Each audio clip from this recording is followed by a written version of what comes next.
boost when we count down 1. Flight directors go for launch.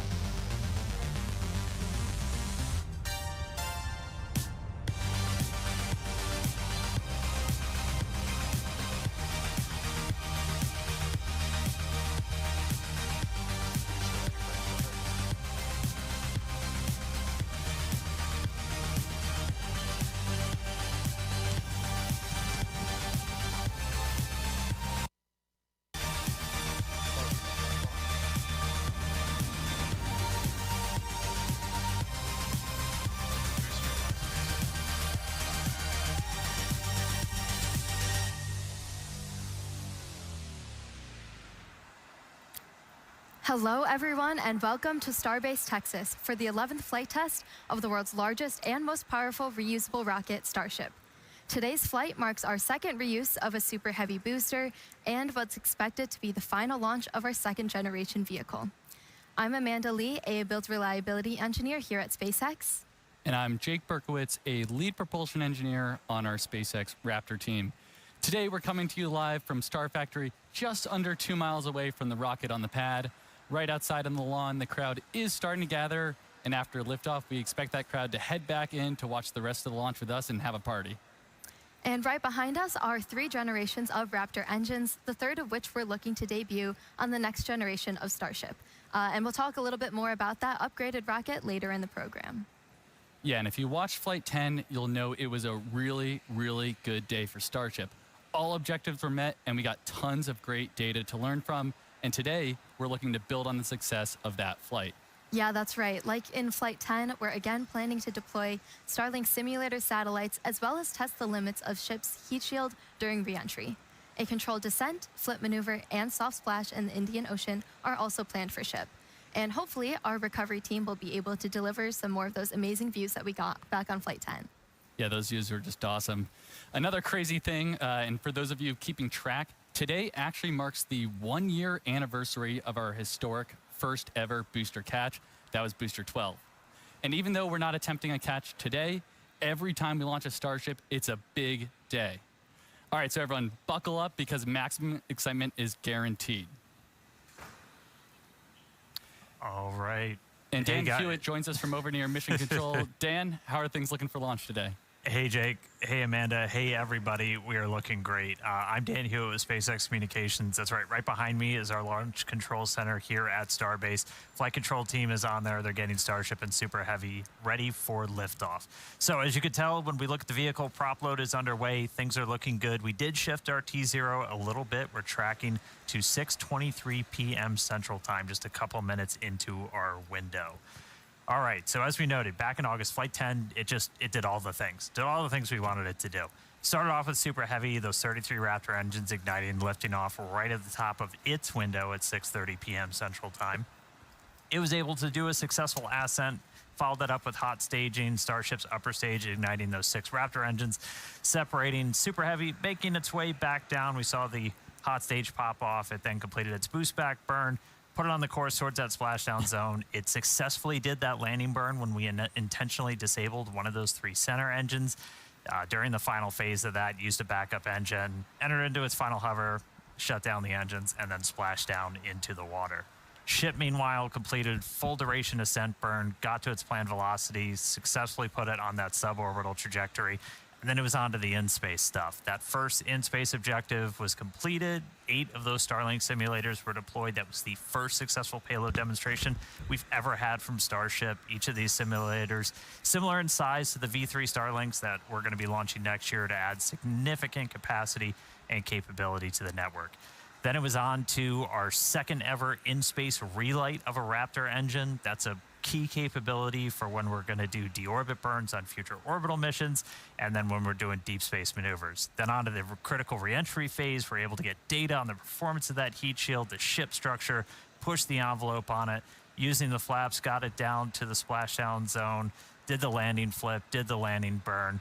Killer views from the recovery team, soft splashdown over in the Indian Ocean. We were just about 3 meters off of our target, so pretty much nailed it. It was a huge day, tons of excitement here at Starbase. Just a reminder, though, this is still the early days. I mean, we're on Flight 11 today. There's a lot more we're going to do to get full reusability, increase our launch cadence, eventually start sending missions to the moon and Mars. I mean, we've got thousands of launches to come. But for now, we're looking good for launch. Toss it back down to Amanda and Jake. Awesome. Thank you, Dan. Starship is the first orbital launch vehicle engineered to be fully reusable, just like a commercial airliner. In fact, to the end, we're actually reflying a Super Heavy booster for the second time today. This booster last flew on Flight 8. So let's just start with how powerful this rocket really is. When you stack Starship up against one of the world's biggest airplanes, the 747, a single Raptor engine is actually double the thrust of all 4 airplane engines put together. So that means the Super Heavy over on the pad right now, with its 33 Raptors, is equal to the power of about 64 747s. Yeah, that's just crazy, Amanda. The power this rocket generates is incredible. To be specific, it's over 16.7 million pounds of thrust. Numbers almost incomprehensible, but it's just crazy. All right, to break it down, Starship is made of 2 parts. First is the Super Heavy booster, which is powered by 33 of those Raptor engines that run on liquid methane and liquid oxygen. And second is the Starship upper stage, powered by 6 Raptor engines. 3 are optimized for sea level performance, and 3 are for vacuum performance with that larger nozzle extension. All right, it's the Starship's second stage that will one day carry cargo, payloads, and people all the way to Mars and beyond. The Super Heavy booster is designed to launch, separate, flip, and return to the launch site where it can be caught by the chopsticks on the launch tower. However, as previously noted, we won't be attempting one of those catches today. Starship, on the other hand, re-enters the Earth's atmosphere at the conclusion of its mission, steering itself to a vertical landing or catch. And both stages are designed to return to Earth and fly again, making this the first rocket in history that will be fully reusable. Yeah, and we cannot forget that between the 2 vehicles is the hot stage ring, a structure made of steel that allows the ship's engines to ignite while still attached to the booster, enabling a faster and more efficient stage separation. Right now, that hot stage ring is single use, but in the future, it will be built in directly to the V3 booster forward end. And finally, the infrastructure built to support Starship is referred to as Stage 0. This includes the launch pads, tank farm, and the launch towers, which hold the chopsticks that catch the Super Heavy booster and eventually will also catch the ship. Yeah, and to get us ready for launch today, we recently conducted another static test fire, basically where we fire up the engines to mimic a launch without actually launching. You're seeing the booster on the screen right now. It's a crucial milestone to let us know we're ready to go. And then here we're seeing ship. We did this for the second time on a retrofitted mount on pad 1. We had a full 9-second duration burn on all 6 engines. We should also note that today's launch on pad 1 is intended to be the last launch on this pad in this configuration. As we head into the next generation Starship flight test program, we'll be modifying pad 1 to meet the demands of our future missions. Yeah, and among many other things, we're installing a new orbital launch mount, a new flame trench system, and upgrading the chopsticks for future catches. So until that's complete, we'll be running operations from pad 2, which will be coming online very soon.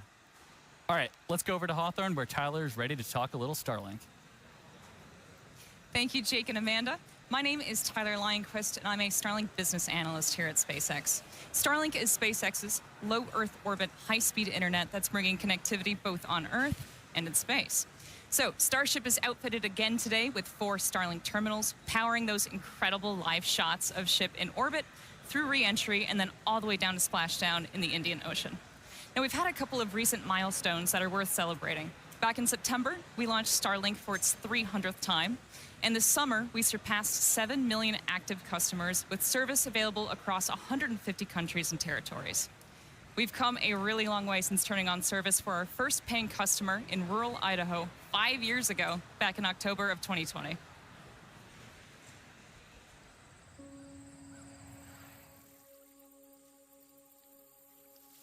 Maples are looking beautiful.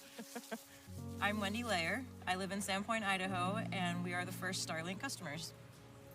With Starlink, we didn't have to compromise on where we live due to the lack of technology. The minute they turned it on, we could stream a movie, we could video chat, we could play games on the internet without a lot of lag. I changed jobs earlier this year, so now I actually have the ability to work remote. Here's my house. Program runs on the cloud. I can send anything I want out to get prices and designs. I like to bake, so I've been able to research recipes and try new things. Good day, go for a walk. Good day for a walk. We can live very rural, and yet we are connected to anybody like in the city.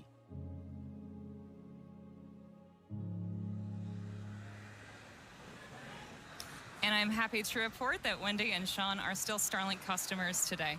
So in just over 5 years, we've added dedicated services for aviation, maritime, RVs, and rail, and have expanded our emergency response capabilities. We've activated high-quality internet for millions of people, including those that live in some of the most remote places on Earth. Starlink is enabling rural school districts, counties, and tribal governments to offer online access to education, telemedicine, and many other critical services, in some cases for the first time ever. And yet, a third of the planet continues to go without access to reliable high-speed internet, so there's a lot more work for us to do. But Starlink was designed from the very beginning to meet these needs. And as each new version of Starlink comes online, the constellation's capacity and performance increases significantly. The larger V3 satellites that will deploy from Starship will bring gigabit connectivity to users and are designed to add 60 terabits per second of downlink capacity to the Starlink network. That's more than 20 times the capacity added with every V2 mini launch on the Falcon 9. And then on the cellular front, last month, SpaceX announced a deal that provides Starlink with exclusive spectrum for its next generation direct-to-cell satellites, which will be capable of providing broadband service to cell phones globally.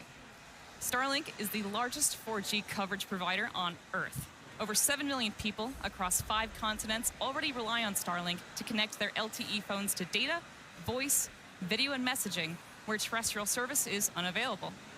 So we're excited to have the opportunity to help close those coverage gaps and ultimately eliminate mobile dead zones around the world. So yeah, there's a lot happening with Starlink, and there's a lot more to come. So let's head back to Amanda and Jake at Starbase to take us through today's flight profile. Thank you so much, Tyler. So today's float profile, we're looking to get our second re-entry with this iteration of ship. And prior to every launch, we work closely with the FAA and international air traffic organizations to efficiently and safely integrate launch and re-entry operations into the airspace. And we've got a special guest here. Today. We're live. What's up, guys? How's it going? Good to see you, boss. Hi. Hey. How's webcam? Good. We're live right now. What the? Yeah. Getting ready for Flight Come say 11. hi. How are you feeling for it? Good. This is the first time that I'm going to be actually outside standing and watching the rocket. Because normally I'm in mission control and stuff. Okay. Yeah. But now I'll be standing out in the garden there.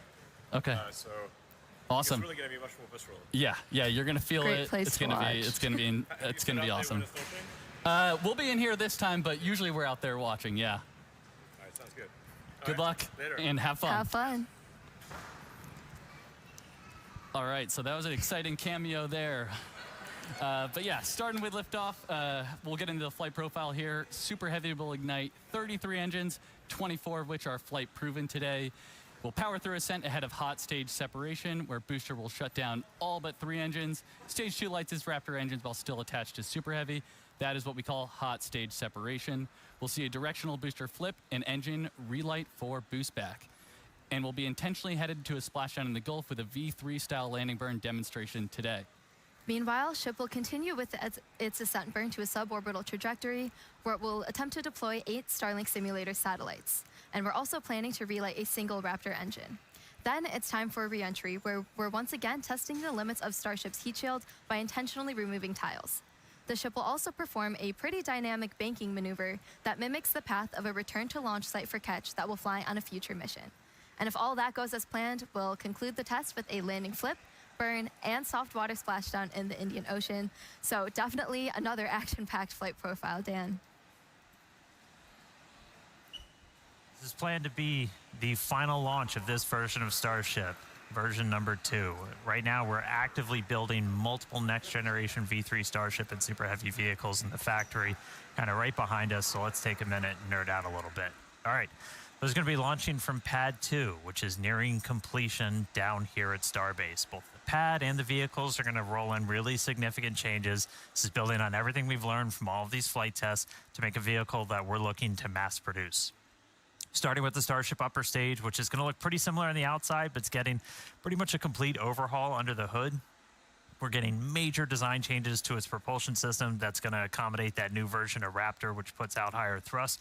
We're also getting an energy storage upgrades, tons of avionics changes, a lot of things that will enable longer duration missions. One notable thing you'll start seeing on the outside are these new docking adapters, which we'll use when we bring two Starships together for propellant transfer. That's a core capability of Starship that we're going to demonstrate next year.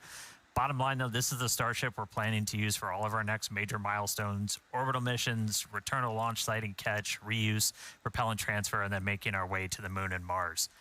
Now, super heavy. We've shown some of this off, some of this hardware already coming out of the factory. It has upgrades like this, a redesigned fuel transfer tube. That thing's roughly the same size as the first stage of a Falcon 9 rocket. That channels all that cryogenic fuel down to Super Heavy's 33 engines. We made it bigger. It's basically a rocket inside of our rocket that gives us a faster, more reliable flip and simultaneous engine startup. New booster also going to have an integrated hot stage, a lot more vent area, and it's designed to be fully reusable. Pressure from those engine plumes gets vented out, mostly offset just by the pressure in the fuel tank. That is the top of the fuel tank. And then we add a non-structural layer of steel on the top that helps take all the heating. It's mapped to where all the high heating goes. Grid fins also getting a big change, going from 4 down to 3. They're 50% larger, though, much higher strength. They're also going to get used for vehicle lift and catch. That's all made possible. There's a new catch point addition on those grid fins. We've also kind of reclocked their position on the booster. That aligns them with the catch arms. We got it right in the middle there. All right, and then powering it all, Raptor 3. Looks radically different, just straight up radical. Tons of major changes. It's coming in higher thrust, dramatic reduction in parts, tons of control mechanisms moved inside. Our McGregor teams built some additional stands like this one, which essentially is the bottom of a super heavy booster. Lets us do gimbal or steering tests. So that's been really exciting to see. We've also been getting vacuum versions of Raptor 3 into test. The first flight engines are already in production and are about to start acceptance testing for Flight 12. So a lot of exciting changes coming, and we're getting ready to mass produce everything, including one of the really key contributors to that rapid reusability, the heat shield tiles. Let's jump over to Tyler real quick in Hawthorne, who's got a really cool look at what's happening with tiles in Florida. Thank you, Dan. Indeed, Starship's heat shield is the linchpin to full and rapid reusability. We can't launch, land, refuel, and launch again if we have to spend months refurbishing the heat shield after every launch, like they did in the Space Shuttle program. So, in a future where Starship is flying several times a day, many, many thousands of heat shield tiles will be required. So yeah, we need to get cooking on those tiles, which is exactly what's happening inside the fully automated bakery down at the Cape. In just 3 years, tile production at the bakery has surpassed the total number of tiles produced during the 30 years of the shuttle program. To go from the raw material to a finished tile, it takes about 40 hours. And today, the bakery is producing about 1,000 tiles a day. But it's set up to produce enough tiles for 10 ships per month, which is about 7,000 tiles a day, or a tile off the line every 13 seconds. So yeah, the bakery is well on its way to providing Starship with all the tiles for missions to Mars and beyond. And for today's flight, we've made a modification to the heat shield tiles. Dan, do you mind filling us in on what's being referred to as the Crunchwrap tile? Absolutely. I always love to get to do a little show and tell. So we've got thousands of these heat shield tiles covering Starship. Now they're kind of all next to each other. There's a small gap in between all of them. You got to leave a little bit of space as that metal underneath will expand and contract. That way they don't crunch into each other and start breaking. However, that lets some of that plasma kind of seep through, and we see really high heating on the sides and then down on the metal. To help fix that, we have this, the crunch wrap that everyone has heard about. So we take essentially that's called Vulcan felt that we then wrap around. And so as these tiles are next to each other, you've got a small bit in between that's going to help offset that heating. It's just one of the ways we're continuing to iterate on this heat shield, getting towards rapid reusability. Hopefully it's going to help Starship live Moss. You know, everything is just going to get us to that end state of a fully and rapidly reusable vehicle. So pretty much the entire vehicle has those on it today. We've done this on multiple Starships previously, but this time pretty much the whole vehicle has it. So that was special for today. All right, enough heat shield tiles. Let's go quick check-in on the pad. So if you did notice, we did shift our T0 just a little bit. We're now counting down to 6:23 and 41 seconds Central Time. We shifted a little bit as we were working to finish clearing the range. We are monitoring sea and airspace, both here over the Gulf and in our splashdown location over on the Indian Ocean. We were working with the FAA, a lot of other international agencies to coordinate all of this. Good news, range is currently green. We're able to get everything out of the way that we are tracking in the Gulf. So weather status, I don't even really need to do, not a cloud in the sky, beautiful day, no probability of violation for launch at this point. We're not currently tracking any issues on the vehicle or the pad. You can see our fill levels are getting up there. We're almost completely done with our propellant loading. We've gone through all of our checkouts so far this morning, aligning our guidance, navigation, and control system, getting the vehicles ready for prop load, the farm. Everything has gone pretty smoothly so far. We got through our go, no go for prop load. That happens at T-minus 1 hour and 15 minutes. We've been loading fuel and locks on board the ship since about 53 minutes before launch. Booster started just about 10 minutes after that. We continue loading prop until just around 3 minutes before liftoff. And then at that point, we'll be ready to go. So bottom line at the moment, we're looking real good. Again, 6:23 and 41 seconds Central Time is our target T0. So we're going to keep counting down. Sounds like great news so far. Thank you, Dan. And we do say it repeatedly because it's important to understand, but these flight tests are all about the data. Data helps us build and fly faster until we're eventually ready to fly people and cargo at scale to Mars. That is our foundational mission and basically just the major inspiration for our work here every day. Yeah, that's exactly right, Amanda. And our first missions to the Red Planet are just down the road, and we recently shared some exciting news. Starship cargo flights to the Martian surface for research, development, and exploratory missions begin in 2030, and we already have our first customer. Yeah, exactly. Starship is open for business, and one of the first payloads will be provided by the Italian Space Agency. They recently signed a first-of-its-kind agreement to carry Italian experiments on the initial Starship missions that deliver customer payloads to Mars. In related news, Starship cargo flights to the surface of the Moon for research, development, and exploratory missions will start in 2028. So a ton of Starship activity to look forward to, and if you'd like to learn more about our mission to making humanity multiplanetary, go ahead and visit spacex.com/Mars. Okay, now as we get closer to launch, development continues down here at Starbase, Texas, to shape this growing city into a truly unique place to live and work. And part of being a city, particularly one surrounded by nature, is environmental stewardship. The nearby Boca Beach dunes have unfortunately been eroding at an alarming rate for some time, so SpaceX is teaming up with Cameron County and the city of Starbase to stop that erosion and hopefully preserve the beach for years to come. Yeah, and as one of its first permanent residents and someone who's actually called Starbase home for over 3 years now, I can tell you the beach totally adds to the uniqueness and awesomeness of living here. Starbase is truly unlike any other place on Earth. You know, where else can you see the world's biggest rocket every single day? Yeah, Starbase is definitely the place to be, and we're always looking for more people to come help build the future of spaceflight. Yeah, particularly engineers, especially for our propulsion and mechanical system teams. You could be working on tests just like these ones, proving out the designs of our next generation Super Heavy booster. Fun fact, we actually tested the booster to 13,400 tons of thrust, which is more than the power of 3.5 Saturn V rockets, which is just crazy. We're also looking for civil and structural engineers to help literally build the future. Whether it's buildings like the Gigabays currently going up at both Starbase and the Cape, each is a massive vertical integration and assembly facility with over 700,000 square feet of workspace. Both sites are currently in progress, actually going vertical as we speak. Or you could be designing the Starship launch sites of the future. There's really no shortage of future to build here. So visit spacex.com/careers to see all of our openings if you're interested. Okay, now as we head into terminal count, all eyes are on the rocket. Dan, how are we looking? Are we green? Amanda, we are so green. Everything's still looking really good. So we've got a green range, not tracking any blockers there to launch. We're continuing to load prop on board the vehicle. We're just about to close out, so we'll close out, again, just about 3 minutes and 20 seconds before liftoff. We'll close out on ship, and then booster just about 30 seconds later. And then you end up with about 11 million pounds of liquid propellant on board those two stages. After we're fully loaded on the vehicle, the pad itself gets ready for launch. We do what's called pushbacks. We clear all that prop out of the lines in the tower and the feed system back into the tanks to get ready for launch.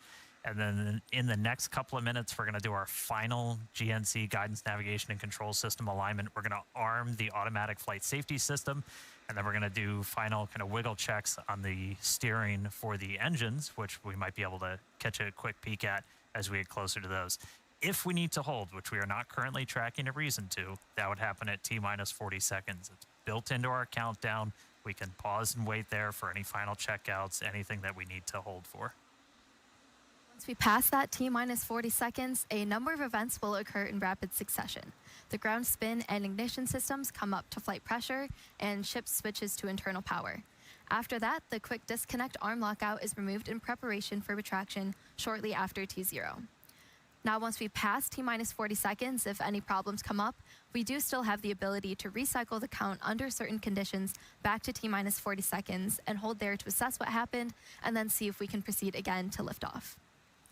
Yep. However, once the water for the deflector system begins flowing at T-minus 10 seconds, any issue after that would be an automatic scrub for the day, as teams would need to refill the deflector's water tanks as well as the propellant storage tanks at the tank farm before making another attempt. All right, we are coming up on 3 minutes away from launch. You can see the frost line all the way up. We've just closed out prop load onto the ship. Booster coming up shortly. Yeah, in about 10 seconds, we'll finish loading prop on the booster, and then again, we'll have about 11 million pounds of that liquid oxygen, liquid methane on board the vehicles. Not currently tracking a reason to hold at T-minus 40. It can pop up at the last moment, or after we pass that gate. We can always hang out there for a couple of minutes if we need to. We do have some extra time. We're not constantly topping off the propellant in these vehicles, so we have about a 7-8 minute window where we can wait for any final issues to clear. We're not currently tracking a reason to hold there. Again, our range continues to be green as we look at sea and airspace both out over the Gulf and in our reentry zone out in the Indian Ocean. All right, 2 minutes, 15 seconds to go. A lot of things on tap for Flight 11. Planned to be the last launch of this version of Starship and Super Heavy. Once again, we're really focused on getting ship over to reentry. Once we get to that phase, we're going to dive in. There's a lot of exciting stuff that's going to be happening on our way back through and down to the ground, hopefully out in the Indian Ocean. Minute 45. Should hopefully be seeing. There's a quick wiggle check. Checking out the thrust vector control, the steering on the booster. We use those inner 13 engines. Doing their one final dance before the big show. And we'll do that one more time after we cross that T-minus 40 gate. All right, range continues to be green. Still not tracking any issues on vehicle or pad. 1 minute to go.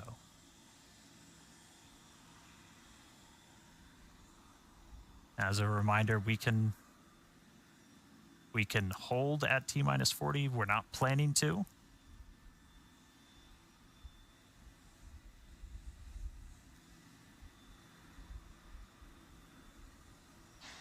All right. We're through T-minus 40.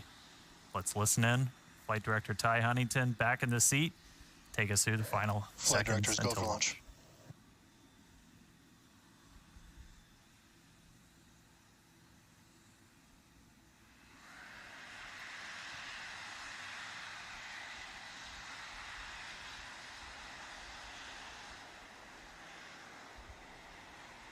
T-minus 10, 9, 8, 7, 6, 5, 4, 3, 2, 1.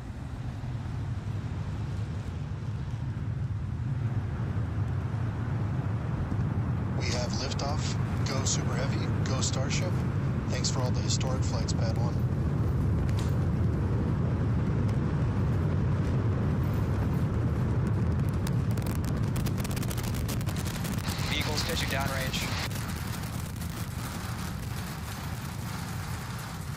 Booster Raptor chamber pressure nominal.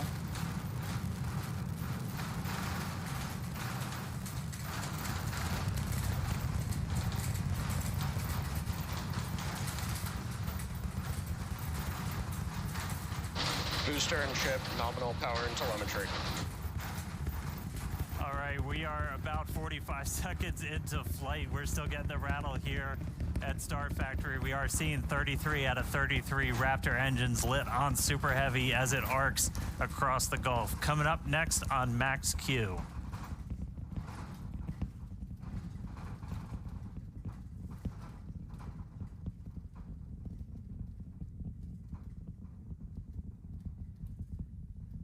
Max Q. So at this point, we've passed through that period of maximum aerodynamic pressure. The next thing we're looking forward to is going to be hot staging. So we've got 33 out of 33 Raptors lit. Super Heavy makes its way uphill. Hot staging is going to be coming up in just a little over a minute. At that point, we're going to see all but 3 of those Raptor engines on Super Heavy shut down. Our version of MECO. Most engines cut off instead of main engine. And then after that, we're going to release the clamps that are currently holding Starship to that hot stage adapter. It's then going to ignite its 6 Raptor engines to push it away from Super Heavy and then start making its flight uphill. So in about 30 seconds, we're going to see the engines start to shut down on Super Heavy. You'll see them kind of shut off in separate banks until we've just got those 3 center engines that never stop running for this process, and then looking for 6 ship Raptors. All right. MECO coming up in about 10 seconds.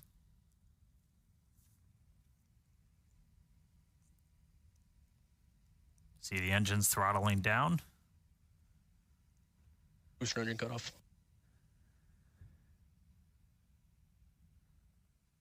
Ship ignition.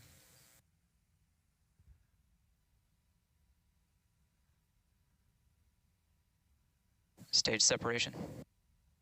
Boost back burn startup.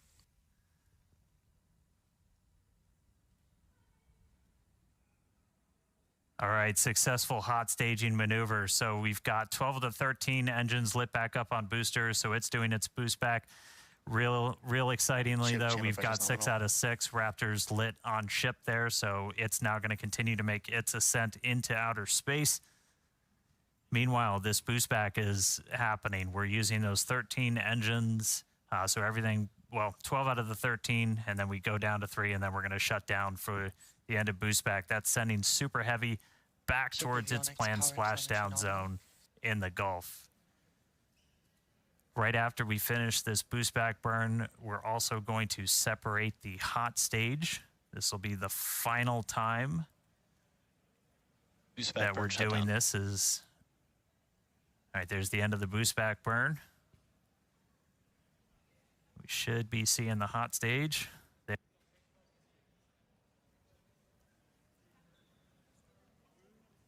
So the hot stage separates. It's going to make its way down, also splash down in the Gulf. In the meantime, though, these 6 ship Raptors are going to continue firing for about 5 more minutes. Next up for the booster, though, is going to be its landing burn. There's a cool tracking shot. We dumped some of the prop out on our way back in. All right, so for booster, this is one of the main things we're trying to get is going to be this landing burn. Oh, that's so you can see the hot stage kind of making its way towards the left side. So that's the bottom of the booster. It's about to pass right in front of where you can see some of that prop dump happening.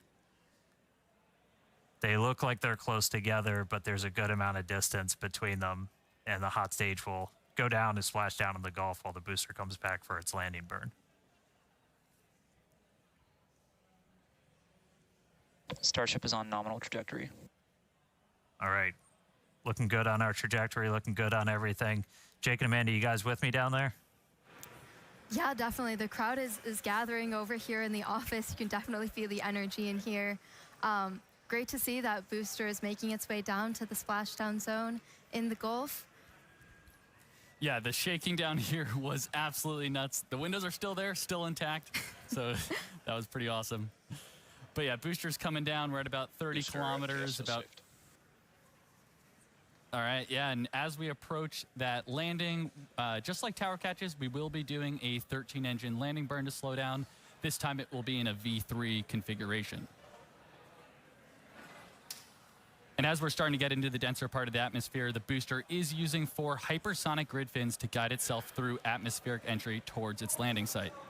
And we're just about 20 seconds away from landing burn start, where we'll first ignite the center 13 engines, then bring that down to 5 to slow down the booster for landing. And finally, that will come down to 3, and we'll cut all of them off while we're still about 200 meters in the air. So booster is gonna see a bit of a harder thing. Booster landing burn startup.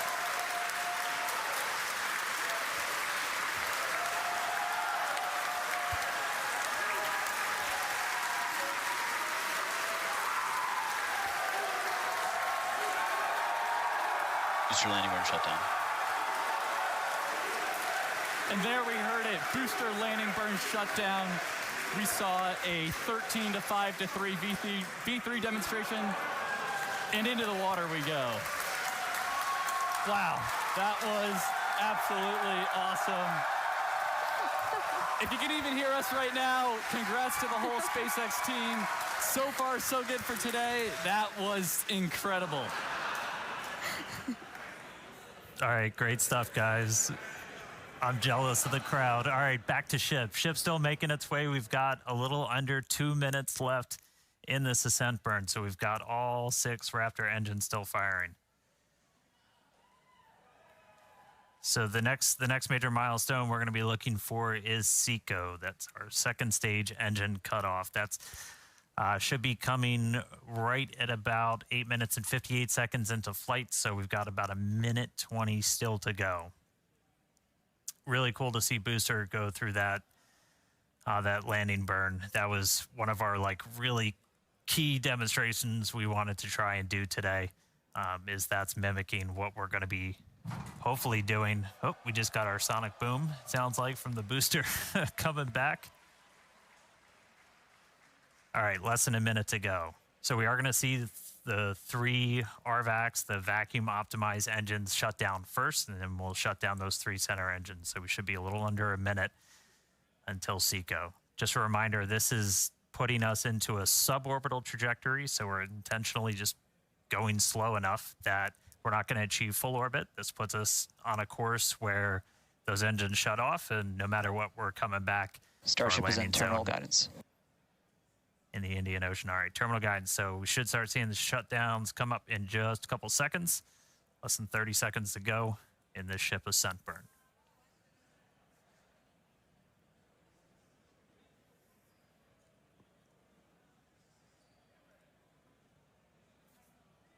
All right, RVACs have shut off. 3 more to go.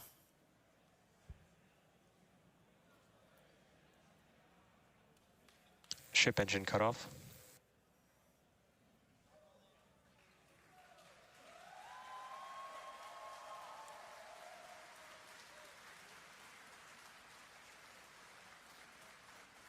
All right, all ship Raptors have shut Nominal down. orbit insertion.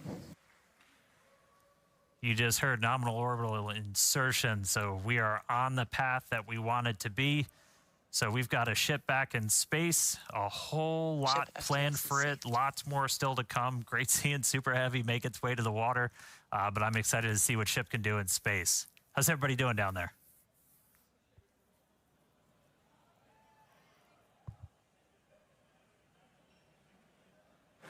Yeah, if you could hear the crowd behind us this whole time, people are definitely happy with how the day's been panning out so far. Definitely exciting to see Starship safely in space, and super pumped to see all the team's hard work in action here today. Yeah, and we guaranteed it at the start of the show, but it has been an awesome day so far. It's crazy. All this has happened in just 10 minutes. All the objectives were met on the booster, including that V3 style landing burn. So now all eyes are on the ship as we get ready for our in-space objectives. But we've got a few minutes until that next milestone, so sit tight Enjoy the views, enjoy the space jams. We'll be back at T plus 16 minutes for payload deploy.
All right, welcome back, everybody. If you're just now joining us, where the heck were you?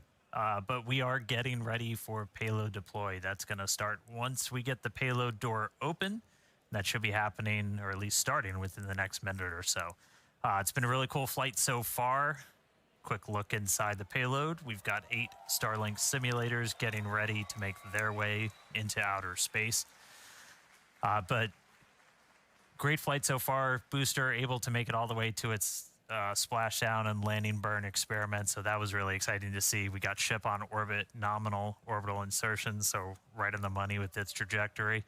And now we're ready to start tackling a couple of in-space objectives. So next up, we are currently venting down the nose cone, essentially the payload area of Starship, as we get ready to open up this payload door. We were able to do this successfully for the very first time on our last flight, on flight 10.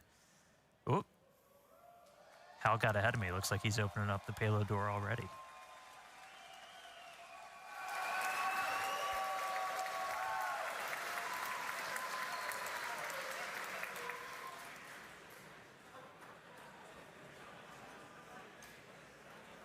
All right, looks like we got the door open.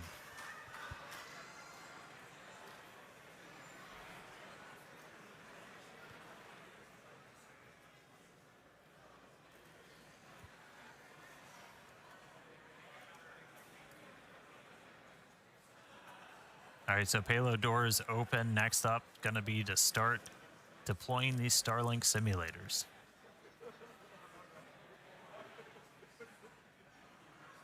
They are roughly the same size as the V3 Starlink satellites that Starship's going to be carrying. That's going to add some pretty crazy capacity. We'll run through the numbers in a little bit. We were able to do this for the very first time ever on our last flight, and so this will be another test. We made a couple of tweaks to the rails for deploying this based off of what we saw last time, but excited to see these get out the door. Our next iteration of Starship's also going to have kind of a more powerful PEZ. It's going to deploy these at a little bit faster speed, but looking to see our next demonstration of this. Hopefully in the next couple of seconds, we should start seeing them move out the door.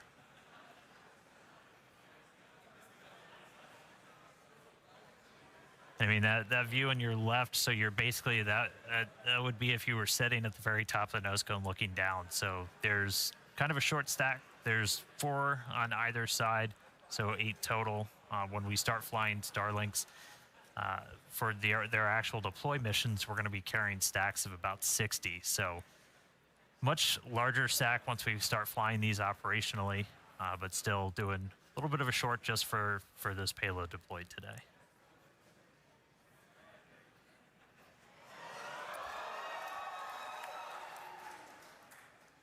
Looks like we got a little bit of movement there, Dan. Coax it out. Get it moving, Jake. There we go. All right, first one going out.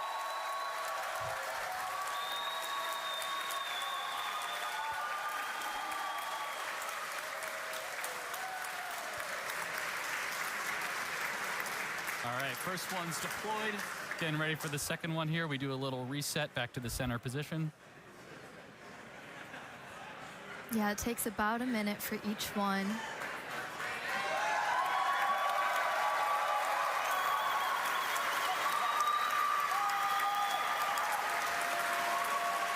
Looks real smooth too. They made a couple of tweaks to those rails. If you watched the last ones, it had a couple of bumps on the way out, but moving out super clean this time. Yeah, and as noted earlier in the show, but definitely worth repeating, Starship will deploy Starlink's more advanced V3 satellites, adding 60 terabits per second of capacity to the network per launch. So that's 20 times more than each Falcon 9 launch does today. Just incredible.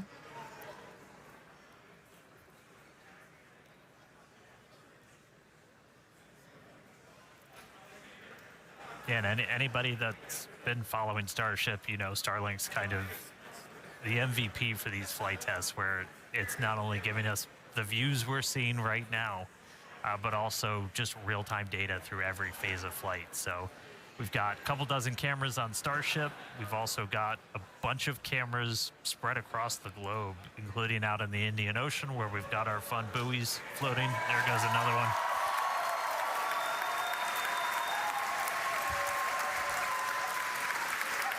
And I mean, we're using Starlink to bring all of this together. It's our drone shots you see here from our great team down here at Starbase, all connected. So Starlink not only giving us cool views off the planet, but also on the planet, help bring everybody along for all these Starship flights.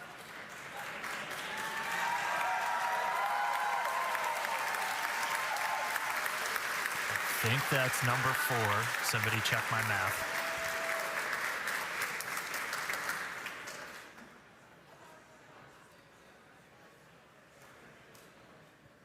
Okay, we've got 4 Starlink terminals on the outside of Starship. He uses that to talk to the constellation, and through that we actually get about 120 megabits of bandwidth for our downlink. That's our real-time HD video, all of our telemetry. So it's not just kind of giving us these cool views inside, but it's giving all that engineering data in real time, including re-entry when normally a plasma layer builds up and blocks you out. Starlink, powerful enough of a frequency that we're able to kind of punch through that and still get that live view.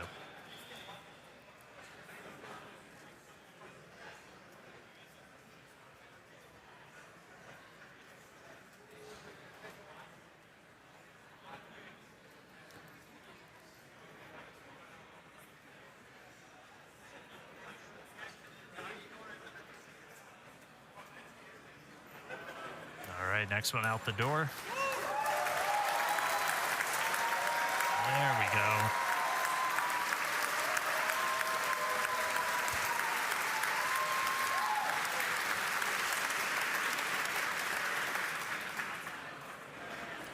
All right, yeah, Starlink is the world's largest satellite constellation operating in low Earth orbit to deliver high-speed, low-latency broadband internet.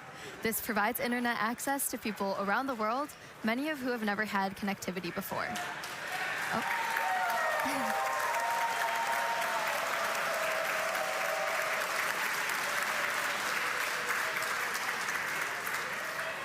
Right. Today, Starlink serves more than 150 countries, territories, and other markets with over 7 million active customers and counting.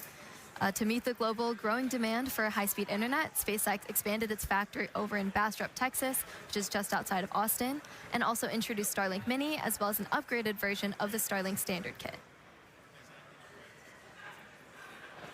Yeah, and one thing to note about this satellite deploy is that they will be following the same suborbital trajectory of the ship.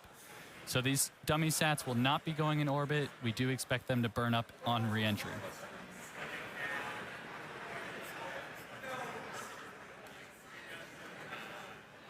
All right, couple more to go. I promise one of these days we'll deploy in daylight. But we're basically trading deploy in the dark so we get those re-entry views for the daytime.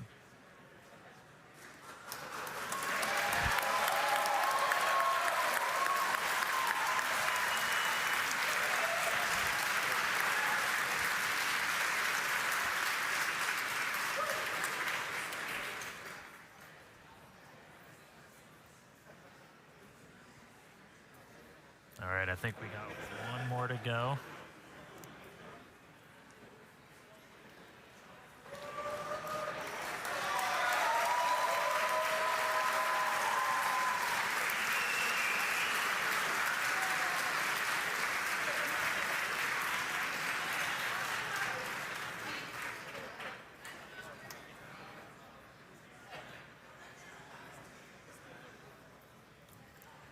All right, now with payload deploy complete, Starship will now close its payload door and continue to coast around Earth to the Indian Ocean. We still have a ton of major events to come today, including Raptor relight at about T plus 37 minutes.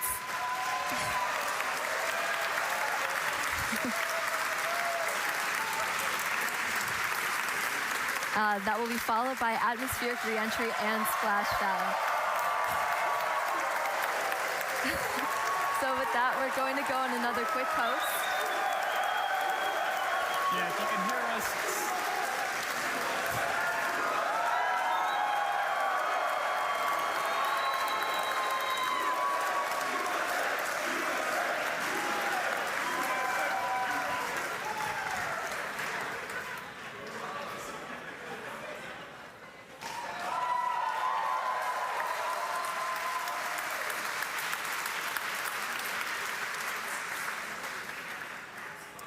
All right, with that payload door closed, we're gonna sit tight, enjoy the views, and enjoy the space jams. Again, we'll be back in just a few minutes for Raptor relight, and then head back for reentry.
All right, welcome back, everyone. If you're just joining us, you did miss some exciting stuff because Starship successfully deployed its second ever payload, 8 Starlink simulator satellites. And now we're expecting the relight of a single sea-level Raptor engine in space coming up here just after T plus 37 minutes. So about a minute left to go. Yep, just a little while. I think we're tracking to 37 in around 49 seconds or so. So we should be just about a minute and a half where, again, as Amanda just said, we're going to relight one of those center engines. This will be the third time that we've tried this. We did it successfully back on Flight 10, and then we did it for the very first time back on Flight 6. This is not a deorbit burn. This is demonstrating essentially all of the systems you would need to do a deorbit burn. So that's obviously your Raptor engine, and then also your header tanks, your smaller tanks in the nose cone, where we have liquid oxygen, liquid methane in a smaller, more easily pressurized container, which we can use for on-orbit burns. And we're also going to tap into those when we do our landing burn. So this will be a critical capability. Once we go to full orbital missions, you'll have to do a deorbit burn to break out of orbit, send it back down to Earth. But in this instance, we're already on our way back down towards Earth. So this is just going to demonstrate the capability of turning one of these engines on. We should be coming up in just about 20 seconds or so, looking for one of those Raptor engines to turn back on. They've been off since we completed that successful ascent burn almost 30 minutes ago. Here we go. Oh, Raptor ignition. And shutdown. All right, there was that Raptor relight. Looks like engine 3, full duration. As Dan mentioned, that's a third attempt, and we just did it 3 times in a row. So congrats to the team, the ship team, Raptor team. And then there we heard nominal second orbital insertion. All right, so congrats everyone on the milestone. That was awesome to see. We're 3 for 3. We're gonna take another break, and we'll be back for re-entry at about T plus 45 minutes. We'll see you soon.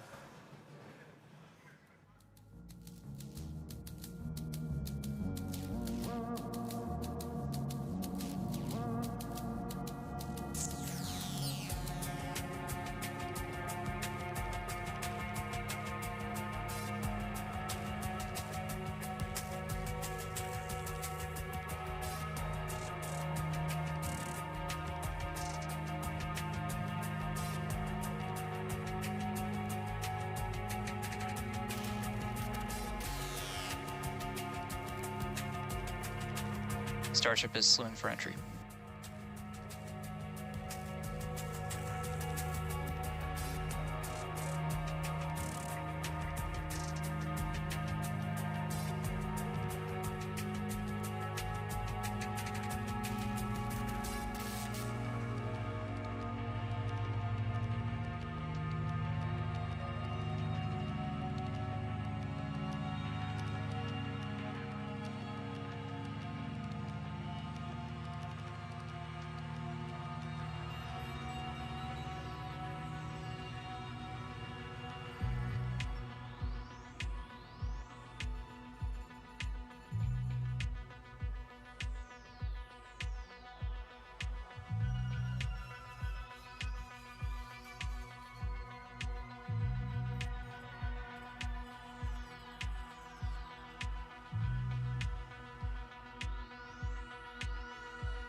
Starship is approaching entry interface.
Ship is starting entry, good attitude.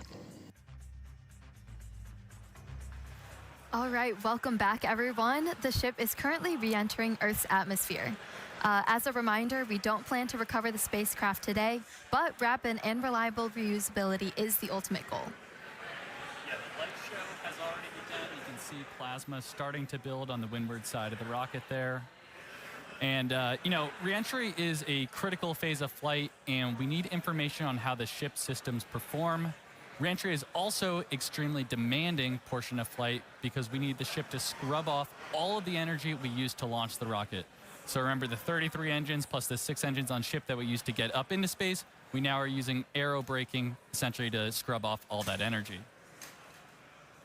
And of course, Starlink is a big part of this, giving us the views we have right now, and also letting us gather as much data as possible, which again is really the main reason why we do these flights. And the view we have right now is actually a really good example. As we mentioned at the beginning of the broadcast, we have some tiles on the leeward side of the flaps here, and we have some different mechanisms, some stud out, basically to see if these tiles will hang on. And, we can see already here, it looks like we kept most of them, but I think I see a couple there that are no longer there. So the thermal team is definitely going to be digging into that and taking that data to help us iterate on V3. So yeah, Starlink provides us with one more path to collect data and help us rapidly iterate Starship's design. And if the ship does manage to make it all the way to re-entry, we'll collect valuable data on the spacecraft flying through the Earth's atmosphere at hypersonic speeds, or more than 5 times the speed of sound. Re-entry is typically a portion of flight where we don't have communications with spacecraft because it's re-entering at or around orbital velocity, which is roughly 8 kilometers per second or 5 miles per second. At those insanely high speeds, the spacecraft moving through the atmosphere creates a plasma field around the vehicle. Yeah, and that blanket of plasma distorts communication frequencies, so it's not uncommon to experience brief blackouts in communication.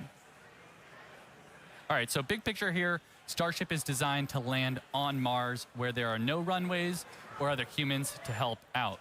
So that means we need to do a propulsive landing instead of a more traditional means like parachutes, which is what our Dragon spacecraft uses, or a runway like the Space Shuttle. Propulsive landing enables more rapid reusability. Now, as the ship makes its way back to Earth, we should start hearing some call-outs when we hear entry max heating and entry max Q. That means the ship has made it through the maximum heating and aerodynamic loads it will experience as it returns. So if it makes it through all of those, that's a pretty good sign that we're doing well. Yeah, and we heard flaps have control of the vehicle now. Okay, there's a great shot there. You're starting to see the plasma build up.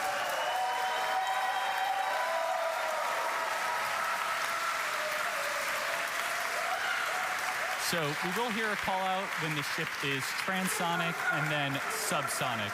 Transonic refers to the period of flight where the velocities of airflows surrounding and flowing past the vehicle are concurrently below, at, and above the speed of sound, somewhere in the range of Mach 0.8 to 1.2. All right, a lot of numbers coming up here, but for reference, commercial jets have a range of cruising speeds, but most fly around Mach 0.74 to Mach 0.85, which is 480 to 575 miles per hour, or 770 to 930 kilometers per hour. Right now, we're going a little over 26,000 kilometers per hour. So compare that to the airplane at 930, it's like pretty crazy how fast we're going here. All right, and after we hear the call out that Starship is transonic, we should hear the call out that Starship is subsonic. Subsonic, of course, refers to the speed that is much less than the speed of sound. So at that point, the ship's velocity will be starting to slow down, and we'll be looking a little bit more like some of our suborbital flights from, at this point, almost 5 years ago. Yeah, so re-entry so far is looking pretty good. You can see that plasma field. Also, again, with those missing tile experiments, especially, we're putting the ship through a lot today, but things are looking pretty good so far. Yeah, we're looking good. I do want to remind people that we are pushing ship to the limits. We've done a lot of these missing tile tests. We did it back on Flight 10. Every time we do it, we throw something new and the ship makes it through. This time, we're really pushing it. We've removed these tiles in some of the spots that see the highest level of heating. And we remove tiles that have zero backup protection underneath. So there's essentially just bare steel. It's one of the heat of re-entry. And so do not be surprised if this is not a very smooth flight on the way down. But again, this is intentional. We are trying to find what are the limits for a ship. How resilient are we to these different issues that could pop up? If we lose a tile anywhere in the vehicle, we want to know what that ultimate impact is going to be. So we've got a couple missing. We had a bunch pulled over the primary fuel, the LOX tanks, everything. This one, we've got a tile missing right on top. So that's going to see some of the highest temperatures during this re-entry, and there's just bare steel right underneath it. So we're going to see if Starship's robust enough to pull through that.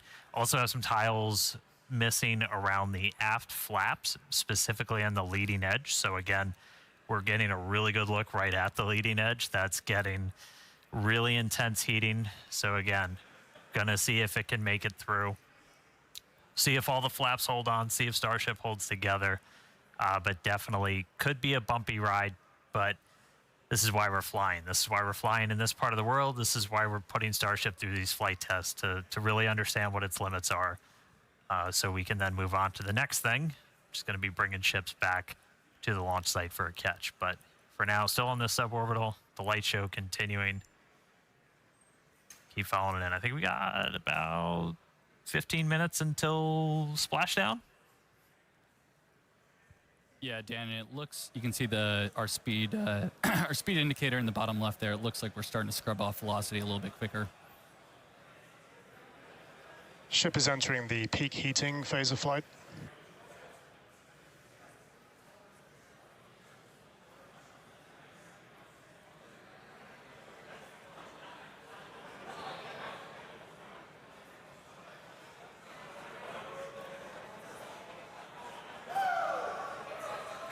Looks like we can see some clouds down there as we pass through 70 kilometers altitude.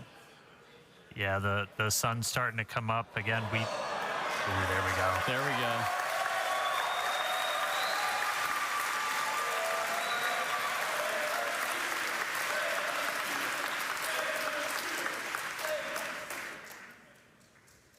Skirt is intact so far this time. If you watched Flight 10, you saw we entered with a little bit missing. That was ultimately traced to a little bit of buildup. We dumped prop on the way. We had a little bit of solid propellant buildup, and then either static discharge or the plasma ignited it, took out a tiny bit of that skirt, some of the aft flaps, but Starship, again, was able to fight through it, make it all the way to that landing burn.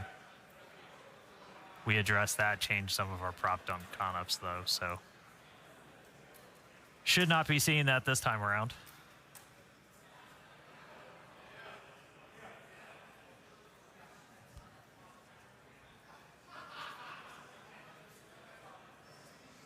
And as a reminder, in addition to these missing tile tests, we're doing kind of a unique flight on the way in. It's going to do what we call a banking maneuver. So while we're still going supersonic and even hypersonic, we're doing kind of a banking turn. And then we'll do a pretty aggressive turn right as we get into the subsonic and start doing our belly flop. And that's designed to essentially be the approach that we would do on a return to launch site and the tower catch. So don't be surprised if we see the ship start to turn and make a few maneuvers as it makes its way down to the Indian. And fun fact, even though we're doing all this turning, we're essentially targeting the exact same spot in the Indian Ocean we went to last time.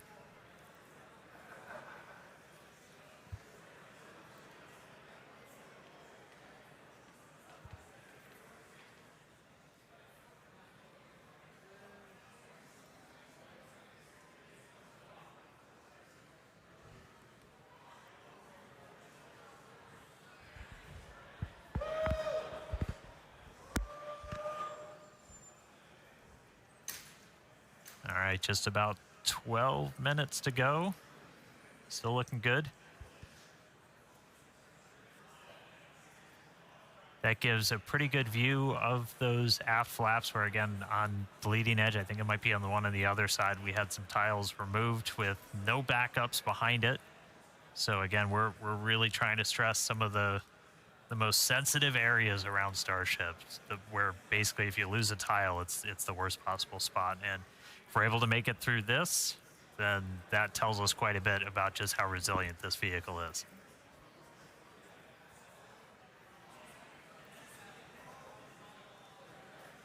Yeah, and that shot we just had earlier was looking at what we call the business end of Starship with all the Raptor engines. And those are the engines that we're going to be expecting to light for that flip and landing burn, hopefully in about 10 minutes once we get through reentry. Yeah, there we go.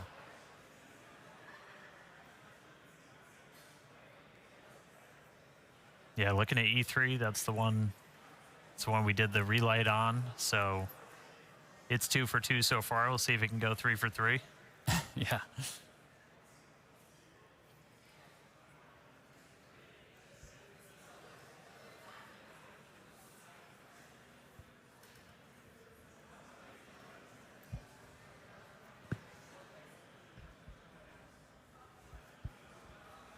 All right, we can see that speed just continue to bleed off under 20,000 kilometers an hour.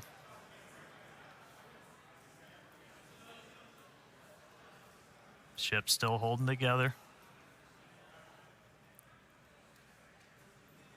Yeah, and if you look in the bottom right, looks like we've made it all the way to the Indian Ocean. We're coming up kind of near Australia, the west side of Australia there, so pretty crazy. We're only 56 minutes in, and we've made it all the way, halfway around the world.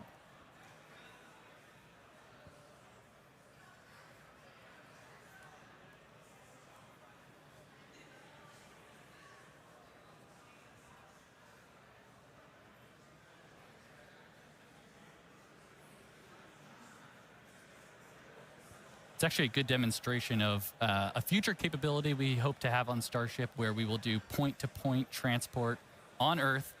So essentially travel anywhere in the world in about an hour or so, which is, you know, going to be pretty crazy. Imagine going from New York to Sydney in 1 hour instead of the, 20 hours it takes currently.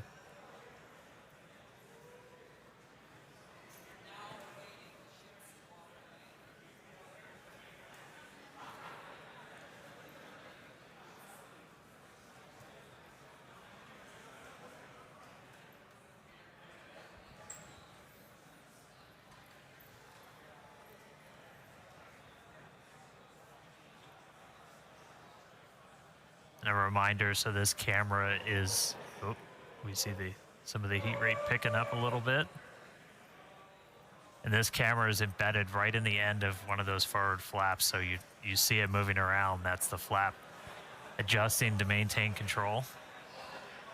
Looks like we're getting into our bank maneuver.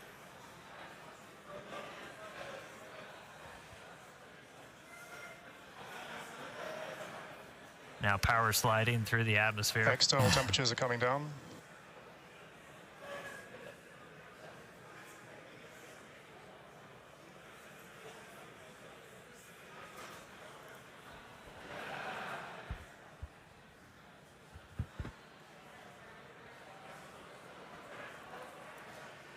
Vehicle is now at maximum dynamic pressure.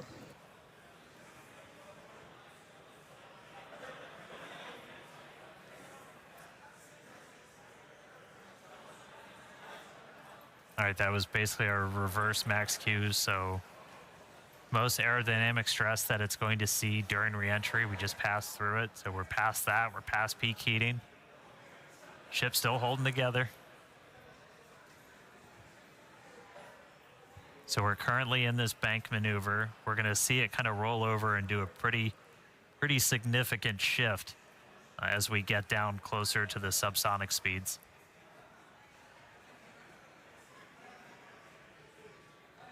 Yeah, and that bank maneuver that Dan's mentioning is all in part of us to learn about the guidance, navigation, and control for return to launch site missions.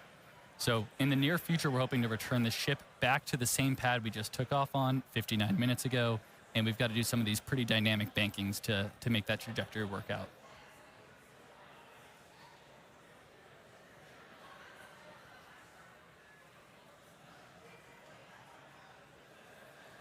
All right, the light show kind of calming down as we're starting to move into the lower parts of the atmosphere. We should hit transonic, so hitting that transition between moving faster than the speed of sound and below the speed of sound in just about 3.5 minutes. Our landing burn should happen right around an hour and 6 minutes after launch, so we should be just about 6 minutes away from that. You can see lots of daylight. Everybody cross your fingers, see if our range team is able to get out there and provide any surprise views as Starship makes its way down. Oh, it's like they heard me.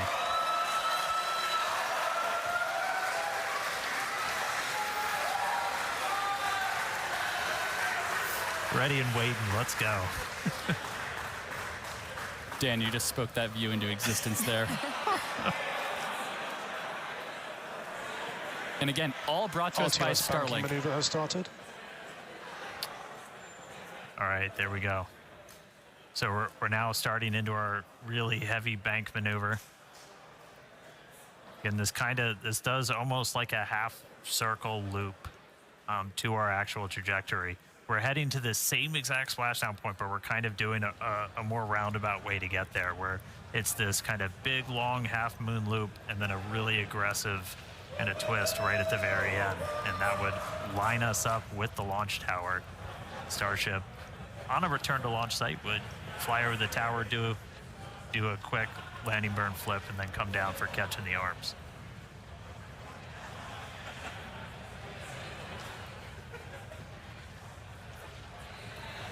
How about that S-38 decal there, staying strong on that view we just had? Good to see the numbers back on. Yeah.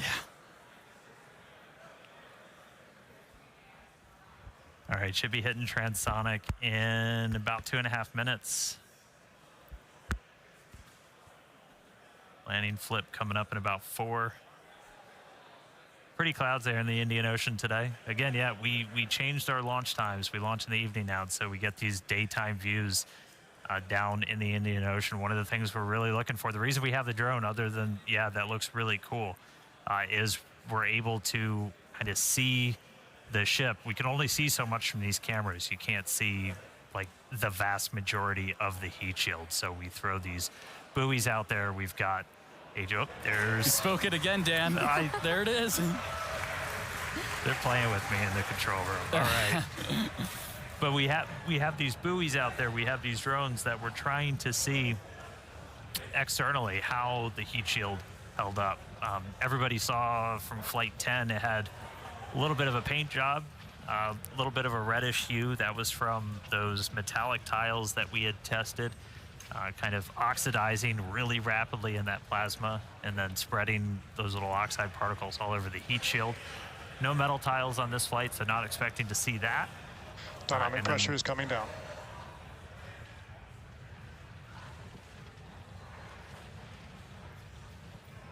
Hope nobody gets seasick. All right, coming up on transonic shortly. It's about 2.5 minutes of landing burn. Yeah, and once we get to around the 15-kilometer altitude mark, that's where we have a lot of flight history. Starship is transonic, starting the belly flop phase of flight. Yep, that belly flop phase that we perfected in the suborbital campaigns, we're entering that now.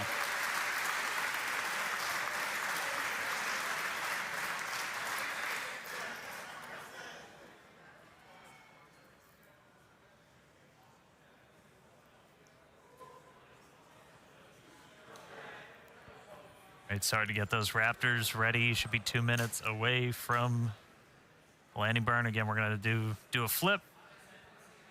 After we ignite those engines, we'll go from 3 down to 2 for the final phase of the landing burn and look for another soft splashdown, hopefully by our buoy and drone, which are hanging out, ready and waiting for a ship.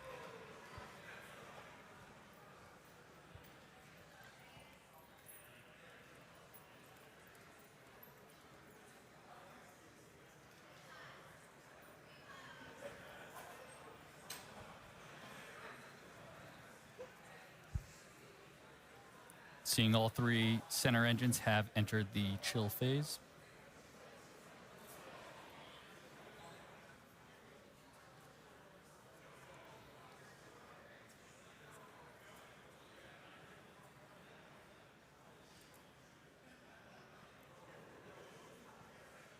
All right, less than a minute to go.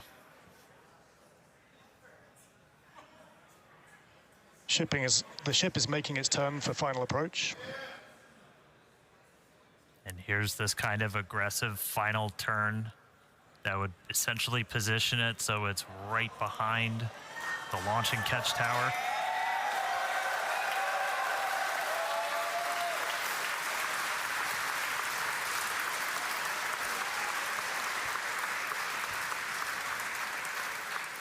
Flaps holding strong. Landing burn in just under 20 seconds.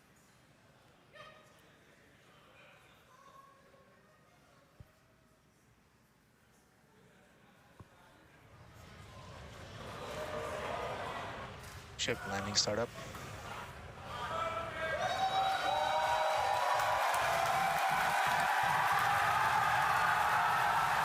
There's our landing burn.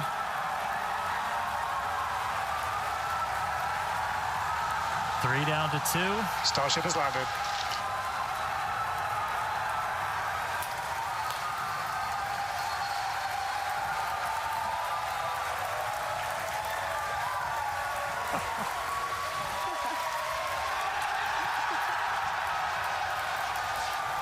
As we said, we're not planning on recovering the ship today. Hey, welcome back to Earth, Starship. We are down in the Indian Ocean. Let him hear at Starbase. What a day. What a flight.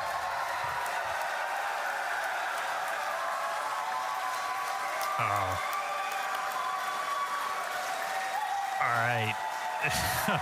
Welcome back to Earthship. What a day. A whole lot more to go through. As you just saw, everybody here at Starbase pretty hyped. Hey, Tyler, out of Hawthorne, how's everybody holding up? Thank you, Dan. We had a fantastic time watching. It was another exciting Starship flight test in the books, and we hope that you enjoyed those Starlink views too. So congratulations to the team at Starbase and everyone here and around the company. So many employees contribute to the Starship program as we continue to iterate and make progress towards a multi-planetary future. So that wraps it up for us here in Hawthorne. Thank you for tuning in, and back to you guys. Yeah, what an incredible launch today. We had successful liftoff. Booster completed its objective, successfully splashed down over in the Gulf. Obviously, we saw another amazing Starlink deploy as well from ship. Yeah, we made it through that re-entry, testing all the different experience. We had missing tiles, gave us quite the light show. We had that Raptor relight 3 for 3. That was ahead of re-entry, of course. And then that awesome splashdown that we just saw, including that dynamic banking maneuver to simulate RTLS when we returned to the launch site. So yeah, we promised maximum excitement, and Starship delivered. Definitely. Congrats to all our teammates at SpaceX and to everyone who's supporting the Starship program. And thank you to all our future customers for your support. We'd also like to thank the fine people of Cameron County, including the residents of its newest city, Starbase, as well as the Coast Guard, the Federal Aviation Administration, the Government of Mexico, and the Australian Space Agency. Yeah, be sure to follow SpaceX on X for updates and about more of the exciting views we didn't get to feature on today's broadcast. And if you're interested in more launch coverage just like this, head over to spacex.com/launches for the most up-to-date information. All right, I will take us out. Hey, congrats, Jake and Amanda. You guys did amazing. Great job. All right, today we launched the world's biggest rocket, knocked out all of our objectives. Shout outs to every single person who made this look easy. Thank you to everybody tuning in. We're going to see you back here for the very first flight of our next generation Starship. So we'll see you then. Good night.